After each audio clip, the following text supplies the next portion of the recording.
Había una mujer sola en medio del desierto, con las manos llenas de sangre ajena, y la única decisión que importaba todavía sin tomar.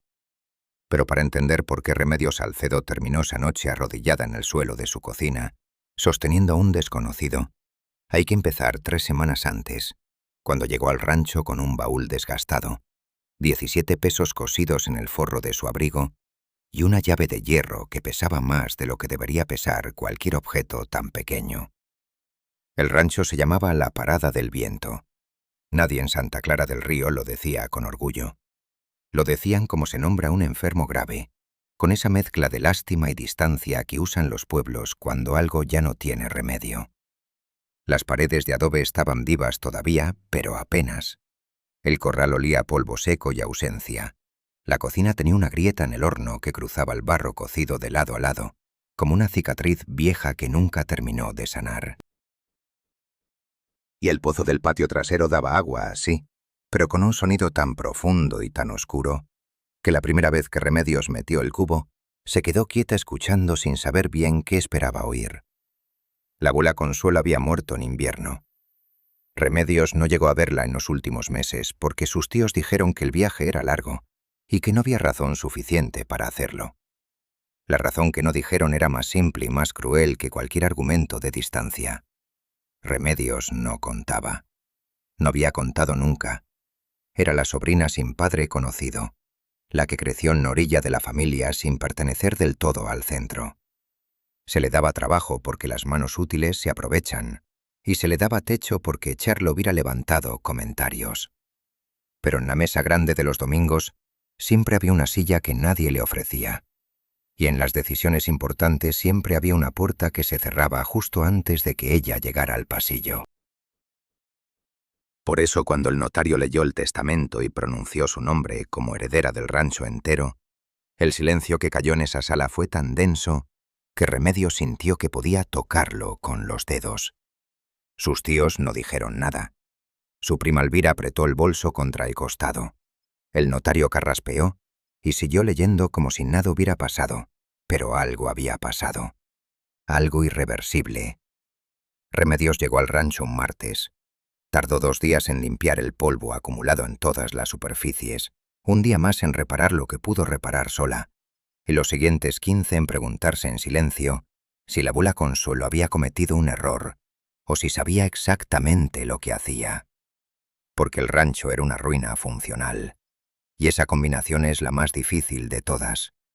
No está tan rota como para tirarla, no está tan bien como para sostenerse sola. Exige todo el tiempo, sin descanso, sin gratitud, sin señales claras de que el esfuerzo sirve para algo.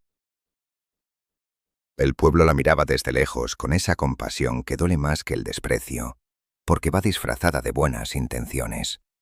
Mujeres que le preguntaban si no se sentía sola, hombres que calculaban en voz baja cuánto tiempo tardaría en vender. Nadie le preguntaba qué quería ella. Nadie en Santa Clara del Río parecía considerar que Remedios Salcedo pudiera tener una respuesta propia a esa pregunta. Pero ella seguía ahí. Cada mañana se levantaba antes de que el sol tocara el cerro del norte. Sacaba agua, revisaba el corral, comía algo en pie junto al fogón y volvía a empezar. No porque tuviera un plan claro, sino porque marcharse habría sido darles la razón a todos los que ya la habían dado por rendida antes de que ella abriera la boca. Lo que nadie veía desde afuera era lo que pasaba dentro de esas paredes cada noche. El silencio del rancho no era el silencio vacío de los lugares abandonados. Era otro tipo de silencio. El tipo que tiene peso, que ocupa el aire, que se sienta contigo a la mesa aunque no lo hayas invitado. Remedios aprendió a ignorarlo algunas noches, otras noches no pudo. 3 semanas después de llegar, una noche en que el viento bajó del cerro con más frío del que correspondía a esa época, el perro que dormía junto al corral dejó de ladrar de golpe. Y ese silencio, distinto de todos los anteriores, fue el que le cambió la vida. Si esta historia ya te está moviendo algo por dentro, suscríbete y deja tu like. En este canal contamos historias que no se olvidan, y lo que viene después de esta noche lo merece todavía más. Años antes de esa noche y de ese rancho heredado, hubo una tarde que Remedios guardó en algún lugar muy al fondo de sí misma, de esos lugares donde uno pone las cosas que duelen demasiado para revisarlas seguido. Tenía 16 años. Había criado un potro desde que nació, en el establo de sus tíos, con ese cuidado silencioso y constante que solo tienen las personas acostumbradas a querer sin recibir nada a cambio. Le había enseñado a comer de su mano, a no asustarse con el ruido de las carretas, a quedarse quieto cuando ella le pasaba el cepillo por el cuello.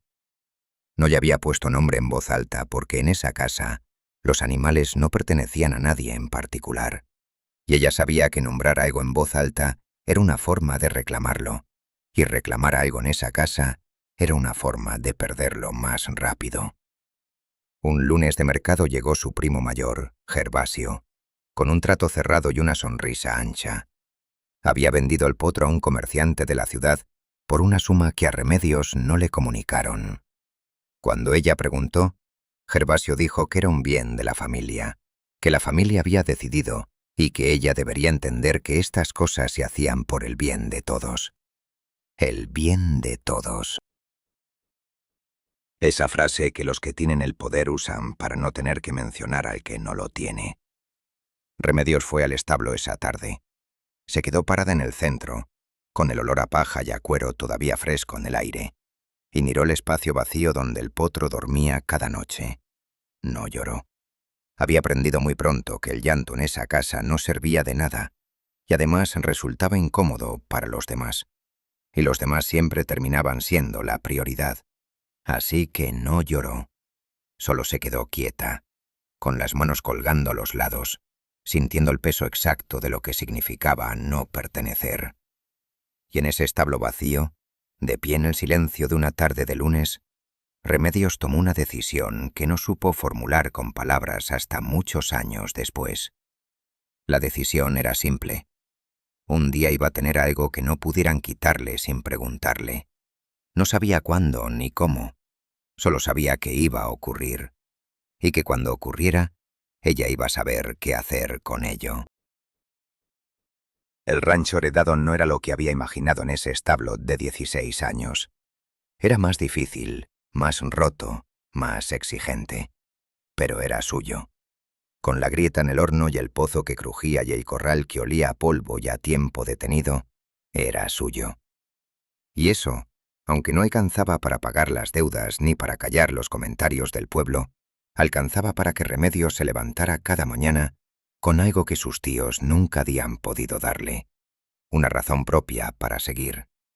Lo que no sabía todavía esa noche en que el perro cayó de repente era que el rancho iba a exigirle mucho más de lo que había calculado, que la decisión más importante de su vida no iba a tomarse en una sala de notarios ni en un establo vacío.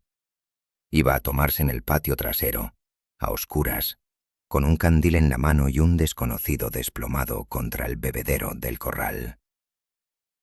El hombre estaba vivo de milagro y Remedios lo supo en el momento exacto en que el candil le iluminó la cara. No era lo que esperaba ver. No había ferocidad en ese rostro. No había amenaza. Había agotamiento. El tipo que no viene de una sola noche, sino de semanas enteras de cargar algo demasiado pesado para un solo cuerpo. Estaba recostado de lado contra el bebedero, con una mano todavía aferrada a las riendas del caballo, como si incluso inconsciente no pudiera soltar lo último que lo había traído hasta allí. El animal era oscuro, grande, con el cuello empapado de sudor y los hollares abiertos buscando aire. Bebía del bebedero con una desesperación contenida que a Remedios le apretó algo en el pecho. Fue el caballo lo que la movió primero. Antes que cualquier otra cosa, antes que el miedo o la duda, o la voz del pueblo que ya le advertía desde adentro que cerrara la puerta y no se buscara problemas, fue el animal. Porque un caballo en ese estado no llega solo. Lo trajo alguien que no podía más, y eso significaba que afuera, en la oscuridad del desierto, no había nadie más esperando. Solo ese hombre y ese animal, y el frío que bajaba del cerro con olor a tierra seca y a noche larga. Remedios dejó el candil en el suelo, Se agachó y le tocó el cuello al hombre con el dorso de la mano. La fiebre era fuerte, del tipo que quema antes de que uno termine de procesar lo que está sintiendo. Tenía una herida en el hombro izquierdo, no reciente, de varios días, mal cubierta con tela oscura que ya estaba dura de sangre seca. También un golpe en la sien derecha que le había dejado una línea morada y hinchada desde la ceja hasta el nacimiento del cabello. Era Comanche. Remedios lo entendió sin necesidad de que nadie se lo dijera. Lo había visto en la forma del rostro, en el cabello oscuro y largo suelto sobre el suelo, en las manos marcadas por un tipo de trabajo que no era de campo ni de comercio. En Santa Clara del Río los hombres como él eran tema de conversación en la plaza y motivo de señales de la cruz en la iglesia. Nadie los conocía de verdad.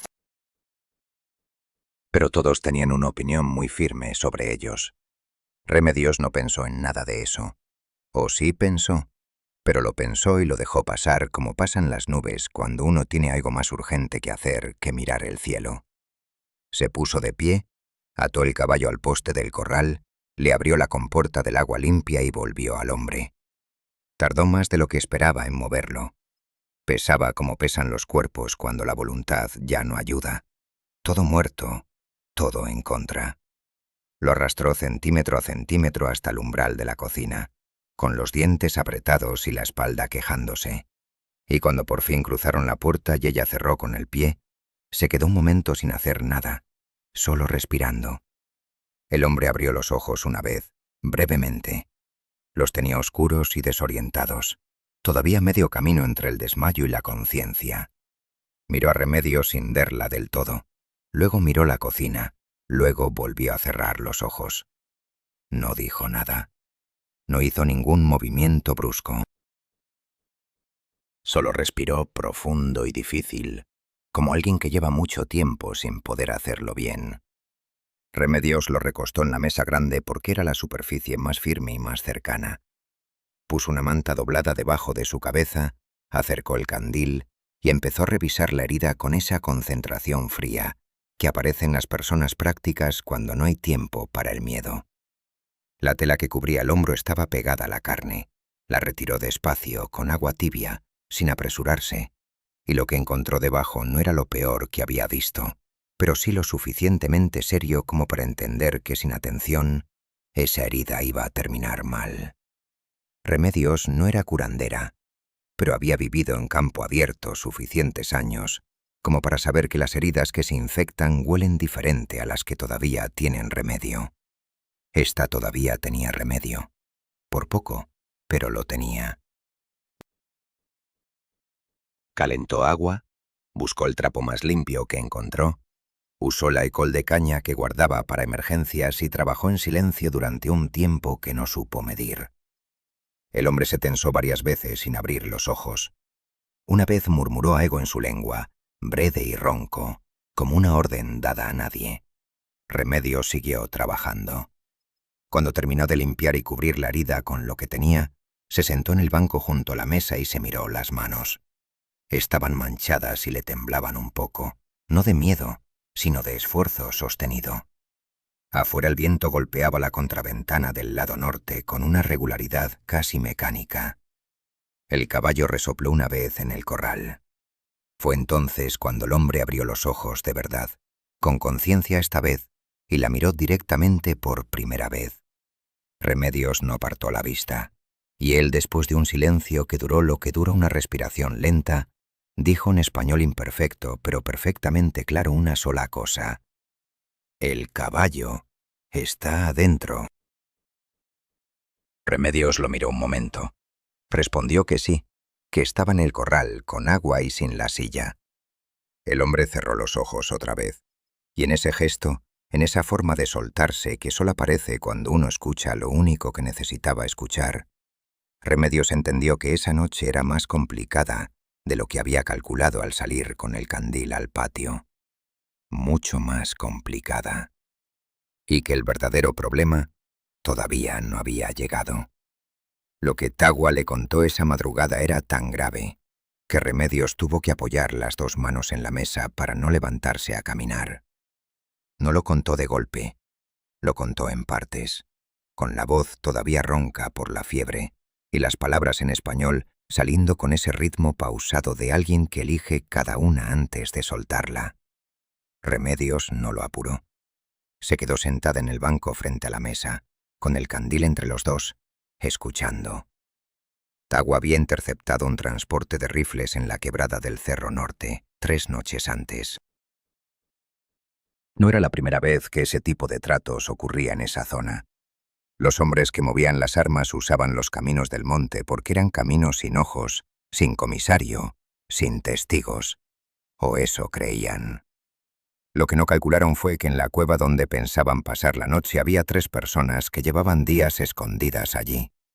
Una mujer mayor que había huido de su propio pueblo y 2 jóvenes que la acompañaban. Ninguna de las 3 había buscado estar en ese lugar, pero estaban, y lo vieron todo. Cuando los hombres del transporte se dieron cuenta, la situación cambió en segundos.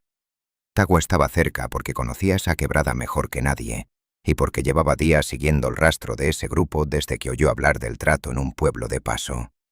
Lo que ocurrió después fue rápido y violento, y Tagua llegó justo a tiempo para sacar a las 3 mujeres del lugar antes de que todo cerrara. Pero no salió sin consecuencias.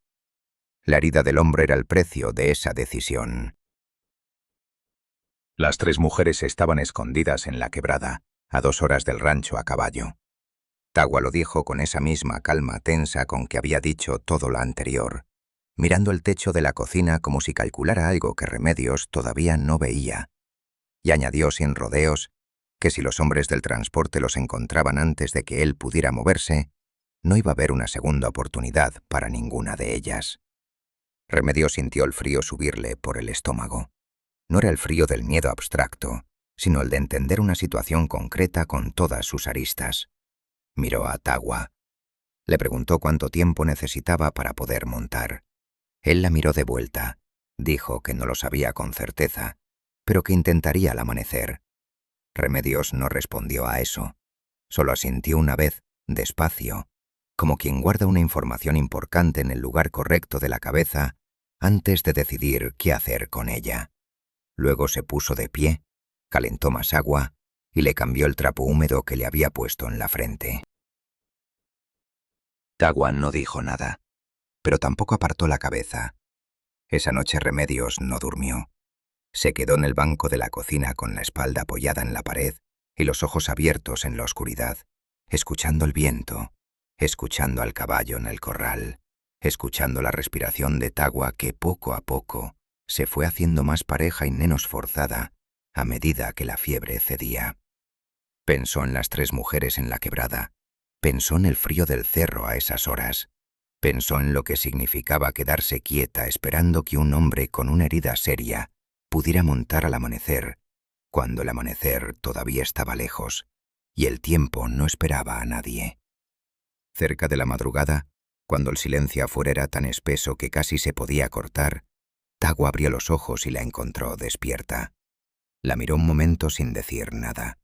Luego dijo en voz baja que no tenía por qué quedarse levantada. Remedios le respondió que en su rancho ella decidía cuándo dormía. Él no contestó. Pero algo en su expresión cambió un poco. Algo muy pequeño y muy adentro que Remedios notó sin saber todavía qué significaba. Fue exactamente entonces cuando el perro volvió a callar. Esta vez no fue un silencio gradual, fue un corte limpio, de un segundo al siguiente, y Remedios lo sintió en la nuca antes de procesarlo con la cabeza. Se puso de pie sin hacer ruido. Fue a la ventana que daba al camino y miró por la rendija de la contraventana, con el corazón latiendo despacio y muy fuerte al mismo tiempo. Había 2 siluetas a caballo en el camino. Estaban detenidas, no hablaban. Solo miraban hacia el rancho con esa quietud que tienen las personas cuando están evaluando algo antes de decidir si actúan. Remedios se volvió hacia Tagua. Él ya estaba sentado en la mesa con los ojos completamente abiertos y una concentración en el rostro que no tenía nada de fiebre. Le hizo una señal con la cabeza hacia la puerta trasera, sin palabras, solo con ese gesto preciso de alguien que ha sobrevivido situaciones peores y sabe exactamente cuánto vale el silencio. Remedios entendió en el instante. Tardó menos de un minuto en tomar el delantal del gancho, el cesto vacío del rincón y salir por la puerta principal como si acabara de levantarse a recoger huevos, con la misma cara de siempre, con el mismo paso de siempre. El frío de la mañana temprana le golpeó la cara con olor a tierra y a monte húmedo. Los dos hombres la vieron salir. Uno de ellos se adelantó un paso con el caballo. Le preguntó si había visto pasar a alguien herido durante la noche. Remedios lo miró con esa expresión que tienen las personas que no entienden por qué les están preguntando algo tan raro. Dijo que no, que sola dormía mal y que cualquier ruido la despertaba, que llevaba días con fiebre y que el rancho sin ayuda era demasiado para una persona. Habló un poco más de la cuenta, con esa naturalidad torpe de alguien que no tiene nada que esconder, y por eso no sabe cuándo parar de hablar. Los hombres se miraron entre ellos. Uno dijo algo en voz baja que Remedios no alcanzó a oír. El otro asintió. Le dijeron que disculpara la molestia y empezaron a moverse hacia el norte.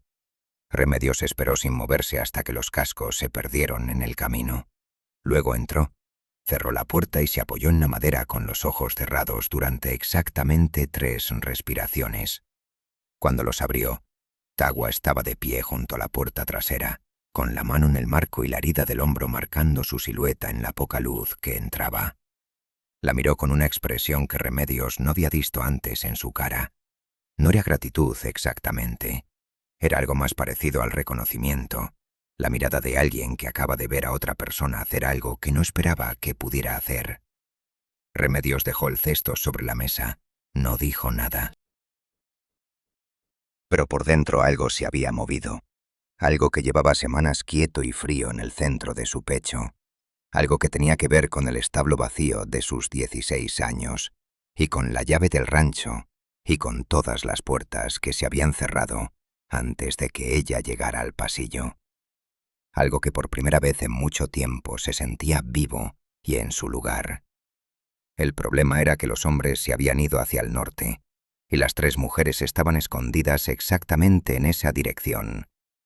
Mientras Tagua seguía con fiebre en su cocina, un hombre llegó al rancho con papeles falsos y una sonrisa que Remedios conocía demasiado bien. Cipriano Leal no era de los que golpean puertas con fuerza. Era de los que llegan despacio, con calma estudiada, como si el tiempo fuera suyo y el espacio también. Aparecía a media mañana con 2 hombres detrás que no dijeron nada en todo el tiempo que estuvieron allí. Solo miraban y asentían cuando Cipriano miraba hacia ellos. Llevaba un sobre en la mano y lo sostenía con esa delicadeza que tienen las personas cuando quieren que el otro entienda que lo que traen dentro es importante. Remedios lo vio llegar desde la ventana. Tuvo exactamente el tiempo de cerrar la puerta de la cocina con llave, guardar la llave en el bolsillo del delantal y salir al patio con una expresión que no dejara ver nada de lo que tenía por dentro. Cipriano era primo lejano del difunto esposo de la abuela Consuelo. No tenían sangre compartida con Remedios, ni siquiera historia compartida. Pero sí tenía algo que en Santa Clara del Río valía más que la sangre: apellido conocido, tierras propias y la convicción de que ciertas cosas le pertenecían por derecho de ser quien era. Le dijo a Remedios, con esa amabilidad que es en realidad otra forma de amenaza, que había encontrado un documento firmado antes del testamento final de Consuelo, un papel que, según él, estableció un acuerdo previo sobre el destino del rancho. Le tendió el sobre. Remedios lo tomó, lo abrió, leyó lo que pudo leer sin mostrar en la cara que algunas palabras no las entendía del todo, y lo devolvió con cuidado. Le dijo que lo revisaría con un escribano. Cipriano sonrió. Era la sonrisa de alguien que ya sabe cómo termina una partida antes de que el otro entienda que la están jugando. Le dijo que, por supuesto, que no había apuro, que él era un hombre razonable y que solo quería que las cosas quedaran en orden. Luego miró el rancho con esa expresión lenta y evaluadora que tienen las personas cuando están midiendo algo que creen que pronto va a ser suyo. Dijo que la propiedad necesitaba trabajo, que era mucho para una persona sola, que si ella necesitaba ayuda con la transición, él podía facilitarle las cosas. Remedios lo miró sin pestañear. Le respondió que el rancho estaba en orden, que ella no necesitaba transición ninguna, y que si él tenía documentos que presentar, el lugar correcto era la oficina del notario en el pueblo, no el patio de su casa. Cipriano dejó de sonreír por un segundo. Solo un segundo. Luego volvió a sonreír, se tocó el borde del sombrero y se marchó con sus 2 hombres detrás, sin apresurarse, como quien sabe que no necesita correr, porque el resultado ya está decidido. Cuando Remedios entró a la cocina y cerró la puerta, encontró a Tagua sentado en la mesa con los ojos completamente abiertos. Había escuchado todo desde detrás de la puerta cerrada. No preguntó quién era Cipriano. Solo la miró con esa atención directa y sin rodeos que tenía para todo, y que a Remedios cada vez le resultaba menos intimidante y más honesta. Ella se sentó, puso el sobre la mesa y lo miró como si pudiera decirle algo nuevo si lo miraba el tiempo suficiente. Dijo en voz alta, casi sin darse cuenta de que estaba hablando, que ese documento podía ser falso, o podía no serlo, pero que en cualquier caso necesitaba a alguien que supiera leerlo bien antes de que Cipriano lo presentara en algún lugar oficial. Tagua dijo que conocía a un hombre en el pueblo que leía documentos. Un hombre viejo que vivía cerca del molino y que no debía favores a nadie con tierras o apellidos.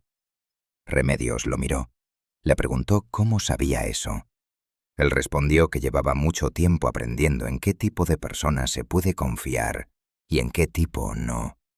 Que eso no se aprende en un solo lugar, sino en muchos, a lo largo del tiempo y de las necesidades.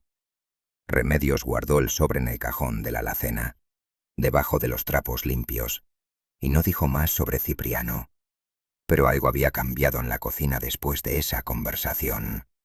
Una línea muy fina entre los dos que antes no existía, o que existía, pero era más larga y más fría. Ahora era más corta, no cálida todavía, pero sí más corta. Lo que ninguno de los dos mencionó en ese momento era que los hombres del camino se habían ido hacia el norte, donde estaban las 3 mujeres, y que el tiempo seguía corriendo aunque la mañana pareciera tranquila. Esa calma no duró. Antes de que el sol llegara al centro del cielo, Tagua intentó levantarse para salir al corral. Remedios lo vio desde la puerta y cruzó el patio en 5 pasos. Le dijo que todavía no podía montar con esa herida. Él respondió que no quedaba tiempo para esperar a que la herida decidiera cuándo estaba lista. Ella lo entendió, y entonces hizo lo que no tenía planeado hacer cuando se levantó esa mañana. Le dijo que iría ella. Tagua la miró como si no hubiera escuchado bien. Remedios repitió, con la misma calma con que había salido al camino con el cesto vacío frente a los 2 hombres a caballo, que ella conocía el monte lo suficiente, que su caballo estaba descansado y que tenía una razón perfecta para andar por esos caminos sin levantar sospechas. Revisar el ganado en el Cerro Norte era algo que hacía seguido. Tagua estuvo en silencio un tiempo que a Remedios le pareció más largo de lo que fue. Luego dijo una sola cosa. Le describió la señal. 3 piedras apiladas sobre un tocón seco cerca de la entrada de la quebrada. Si la señal no estaba, significaba que algo había salido mal y que no debía acercarse. Remedios asintió. Fue a ensillar el caballo. No hubo más conversación que esa. No hubo advertencias de más ni instrucciones largas. Solo esa señal, 3 piedras, y la confianza más extraña que Remedios había recibido en su vida. La de un hombre que no explicaba sus razones, pero que tampoco subestimaba las capacidades ajenas. Cuando salió por el portón del rancho a caballo, con el pretexto del ganado y la ruta del Cerro Norte grabada en la cabeza, sintió algo que no había sentido desde la tarde del establo vacío de sus 16 años, solo que al revés. En lugar de la sensación de que le quitaban algo, la sensación de que por fin le confiaban algo. Y esa diferencia, pequeña en apariencia, lo cambiaba todo. Las 3 piedras estaban en su lugar, y eso fue lo único que evitó que Remedios se diera la vuelta a mitad del camino.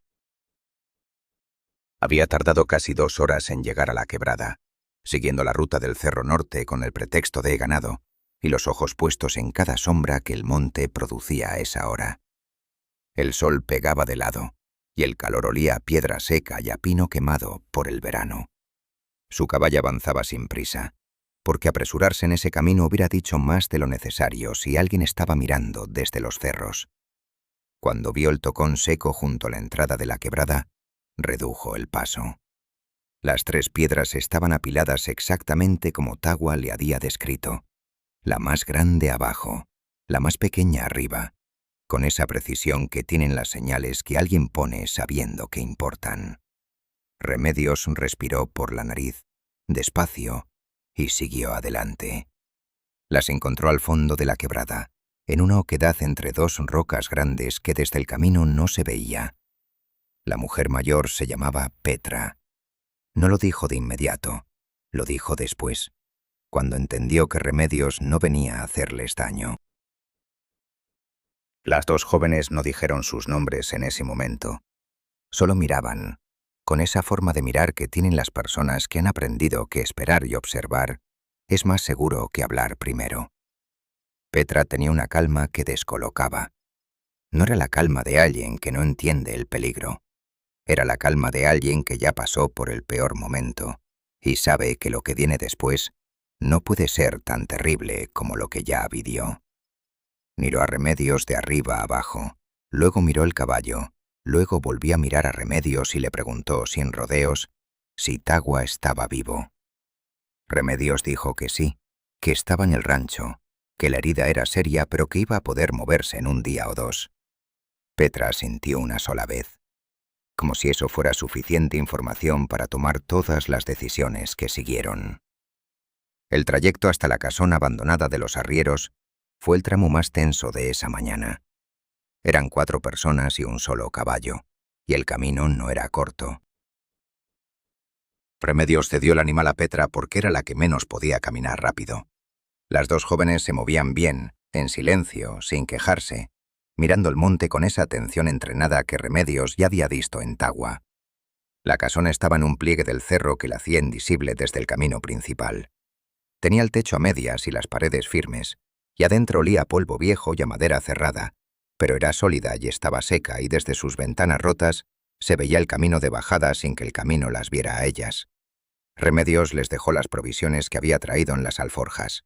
Les explicó cómo llegar al pueblo si las cosas se complicaban y qué decir si alguien les preguntaba. Petra escuchó todo con esa misma calma, y cuando Remedios terminó le dijo algo que no esperaba. Le dijo que Tagua no acostumbraba a confiar en personas que no conocía, que si la había mandado a ella era porque había visto algo que valía la pena ver, y que eso, viniendo de él, era más de lo que la mayoría de la gente recibía en años de trato. Remedios no supo qué responder, solo asintió, recogió las riendas del caballo y emprendió el regreso al rancho con el sol ya cayendo hacia el oeste y la cabeza llena de cosas que todavía no sabía cómo ordenar. Cuando entró por el portón, Tagua estaba de pie junto al corral, no recostado, no sentado, de pie, apoyado en la cerca con el arco al hombro y la mirada puesta en el camino por donde ella venía. La herida del hombro se notaba en la forma en que sostenía ese lado del cuerpo, un poco más quieto, un poco más cuidado, pero estaba de pie. Remedios desmontó. Le dijo sin preámbulo que las 3 estaban en la casona, que Petra estaba bien y que las 2 jóvenes también, que tenían agua y comida para 2 días y que sabían qué hacer si necesitaban moverse. Tagua la escuchó sin interrumpir. Cuando ella terminó, él no dijo nada durante un momento. Solo la miraba con esa atención directa que ya no le resultaba incómoda, sino familiar, como algo a lo que el ojo se acostumbra cuando entiende que no viene con intención de hacer daño. Luego le preguntó su nombre, no el nombre que usaba en el pueblo, el nombre que usaba cuando estaba sola. Remedios lo miró sin entender del todo la diferencia. Él explicó con esa economía de palabras que tenía para todo, que hay nombres que uno usa para el mundo y nombres que uno usa para sí mismo, que a veces son el mismo y a veces no. Remedios pensó en eso un momento. Luego dijo que se llamaba Remedios Salcedo y que no tenía otro nombre, que nunca había necesitado 2 versiones de sí misma, porque el mundo nunca le había dado suficiente espacio ni para una. Tagua escuchó eso. Luego dijo su nombre completo, el nombre largo que no había dicho hasta entonces. Lo dijo despacio, con esa gravedad con que se dicen las cosas que tienen peso real. Y algo en ese intercambio, tan pequeño visto desde afuera, tan enorme sentido desde adentro, cerró algo que había estado abierto toda la noche. El camino que siguió fue distinto al que Remedios esperaba. Cipriano Leal perdió la disputa por el rancho 3 semanas después. El escribano honesto que Tagua le había mencionado encontró 2 fechas que no coincidían en el documento y una firma que no era de la abuela Consuelo, sino de alguien que había imitado su letra con poca habilidad. El notario del pueblo archivó el caso. Cipriano no volvió a aparecer en el rancho, aunque sí siguió hablando en la plaza, con esa forma que tienen las personas que pierden de convertir su derrota en la culpa del otro. Los hombres del transporte de rifles no regresaron a la zona. Nadie en Santa Clara del Río supo exactamente por qué, aunque corrieron versiones distintas que se contradecían entre sí, como suele pasar cuando los pueblos intentan explicar lo que no vieron. Tagua se marchó 4 días después de que Remedios volviera de la quebrada. No al amanecer, como había dicho al principio. Se fue a media tarde, con el sol todavía alto y el camino del norte despejado. La herida del hombro no estaba curada del todo, pero sí lo suficiente para que el camino no la abriera de nuevo si montaba con cuidado. Remedios lo vio preparar el caballo en el corral sin decir nada. Y había puesto unas alforjas, pan, carne seca y el resto del alcohol de caña. Él lo encontró sin que ella se lo dijera y no preguntó desde cuándo estaba allí. Cuando estuvo listo, se volvió hacia ella. Le dijo que el rancho tenía buen hueso, que las paredes aguantaban y que el corral era sólido. Lo dijo mirando el lugar, no a ella, pero Remedios entendió que no estaba hablando solo del adobe y de la madera. Luego sí la miró, y dijo que si alguna vez el camino del norte pasaba cerca de Santa Clara del Río, volvería a ver cómo iba la parada del viento. No era una promesa con fecha.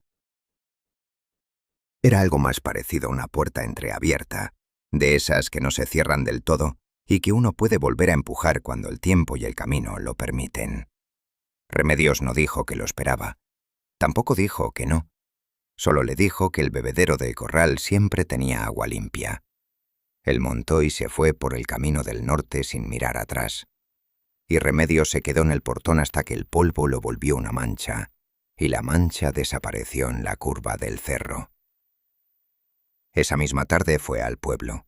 Buscó al escribano, habló durante 1 hora y volvió al rancho con un plan claro en la cabeza. Al día siguiente limpió el cuarto grande de la entrada, abrió las ventanas que llevaban neses cerradas, sacó los muebles inservibles y fregó el suelo con agua y jabón hasta que olió a limpio por primera vez desde que llegó. Luego fue al mercado y compró lo justo para tener una cocina funcional y una mesa donde pudiera comer alguien más que no fuera ella. El rancho abrió como lugar de paso para arrieros y viajeros un mes después. No fue fácil al principio. Los primeros clientes llegaron con desconfianza, porque Santa Clara del Río tardaba en cambiar de opinión sobre las cosas, y sobre las personas todavía más. Pero la comida era buena, el corral era seguro, y Remedios cobraba lo justo sin pedir disculpas por ello. Con el tiempo llegaron más, y con más gente llegó más movimiento, y con el movimiento llegó algo que el rancho no había tenido desde hacía años: ruido. Ruido de voces, de pasos, de cubiertos, de conversaciones que Remedios escuchaba desde la cocina sin necesitar ser parte de todas ellas. Una mañana de esas, meses después, encontró algo sobre la mesa del comedor que alguien había dejado sin aviso. Era una piedra pequeña y plana, del tipo que se recoge en el monte, con una muesca tallada en el centro con un objeto filoso y paciente. No había nombre, no había mensaje escrito. Pero Remedios supo exactamente qué era, porque Tagua le había explicado esa señal en el corral la tarde antes de irse. La misma lógica que las 3 piedras sobre el tocón. Una forma de decir que el camino está limpio, que todo llegó bien, que el que la puso estuvo aquí, cerca, y decidió que no hacía falta más que eso. Remedios guardó la piedra en el bolsillo del delantal. Salió al patio, miró el rancho, las paredes que ya no olían a polvo sino a comida y a uso, el corral con 2 caballos ajenos descansando, la ventana de la cocina con la luz encendida desde adentro, y supo con una claridad que no necesitaba palabras que lo que había construido no era solo un negocio, ni solo una forma de sobrevivir. Era la prueba de que hay personas que el mundo decide ignorar durante años, y que esas mismas personas, si les das un trozo de suelo firme bajo los pies, son capaces de construir sobre él algo que el mundo no esperaba. No esperó a que nadie le diera permiso para empezar. Esa fue la única diferencia entre el antes y el después. Esta historia habla de algo que todos conocemos, aunque pocos admitamos. Habla de lo que pasa cuando una persona que siempre estuvo en el margen decide, sin avisar y sin pedir permiso, ocupar el centro. Remedios no cambió porque alguien llegó a salvarla. Cambió porque una noche eligió abrir una puerta cuando todo le decía que la cerrara. Y esa decisión, tan simple y tan enorme al mismo tiempo, fue el inicio de todo lo demás. La lección no es que el mundo se vuelve justo si uno es valiente. La lección es que esperar a que el mundo sea justo antes de actuar es la trampa más cara que existe. Y ahora te pregunto a ti, porque esta historia no termina aquí sino en tu respuesta. ¿Cuántas veces cerraste una puerta por miedo a lo que dirían y cuánto te costó esa decisión después? Escríbelo en los comentarios. Quiero leerlo. Si esta historia te movió algo por dentro, dale like y suscríbete al canal. Hay muchas más historias como esta esperando, y ninguna te va a dejar indiferente.